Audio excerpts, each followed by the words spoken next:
In the grand scheme of the universe, we're all insignificant. But when you scale that down to one person standing in one place, each of us matters and each of us has a purpose. Or at least that's what we're told. At 55 years old, I realized I had built a good life, a stable life. But recently, I started asking myself a question I couldn't answer. Why am I doing all of this? The Japanese have a word for the feeling I was struggling to name. They call it Ikigai. It's derived from iki, meaning life, and gai, meaning value or effect.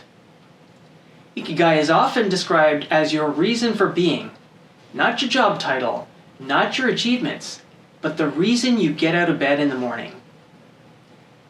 This video isn't about knowing the answer. Instead, it's about what happened when I finally admitted I didn't have an answer. For most of my life, I didn't question my purpose. I did what society expected of me. I worked hard. I built a life and a family. I stayed busy. But somewhere along the way, in our modern, fast-paced society, my purpose took a back seat. It didn't disappear completely, but instead it just moved to the background and became quieter. But ever since the pandemic, a nagging feeling has started to creep into my consciousness. Like a lot of us, I realized that I was waking up tired before the day even started. My time was being measured in meetings and deadlines. And even on good days, something felt missing and unfinished. I had forgotten about the things that used to bring me joy, the activities that made time slow down when I was engrossed in them. Now, some people might hear this and say that it's just a midlife crisis that everyone goes through at some point. But I think it's more than that. It's something that affects people of all ages and walks of life, and seems to be a common thread lately that I hear over and over again. We live in a world optimized for productivity, but we rarely stop to ask whether we're actually present in our day-to-day hustle and bustle. When I finally realized something was missing in my own journey, that's when I started paying attention. Years ago, a teacher showed my elementary class some photos from her trip to Japan. In the pictures, we saw ancient temples, narrow streets, a totally different way of life. I didn't know it then, but a seed was planted. Years later, that seed led me to my wife, to Japan, and to a culture where Ikigai isn't really discussed, but it's unconsciously practiced. You see it in artisans perfecting a single craft over decades, in shop owners preparing carefully for just one customer, in mundane everyday routines shaped by harmony, respect, and quiet joy. With that being said, I don't want to say that Japan is a utopia.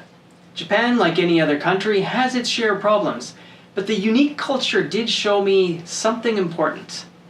Purpose doesn't come from searching harder, it comes from paying closer attention to the details. When I slowed down enough to look honestly at my own life, some familiar patterns emerged. Looking back, my fascination with cameras started young.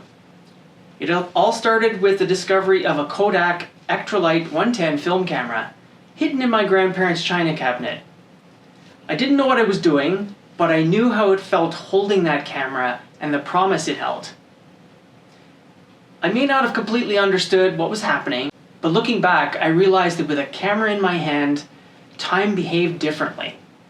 I could walk for hours paying attention to the details of the world around me, miss meals, forget schedules, and at the end of the day, instead of feeling drained, I felt restored. Photography didn't give me answers. It taught me how to slow down and see. Now, before I go any further, I do want to make a distinction about my interpretation of Ikigai. If you've ever heard of the concept, you are most likely familiar with the popular Western interpretation, which describes the 4 overlapping principles of Ikigai, visualized in this Venn diagram. Those principles are what you love, what you're good at, what the world needs, and what you could be paid for.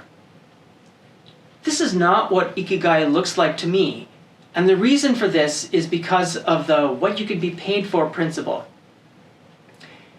For some, their career is their Ikigai, and there's absolutely nothing wrong with that.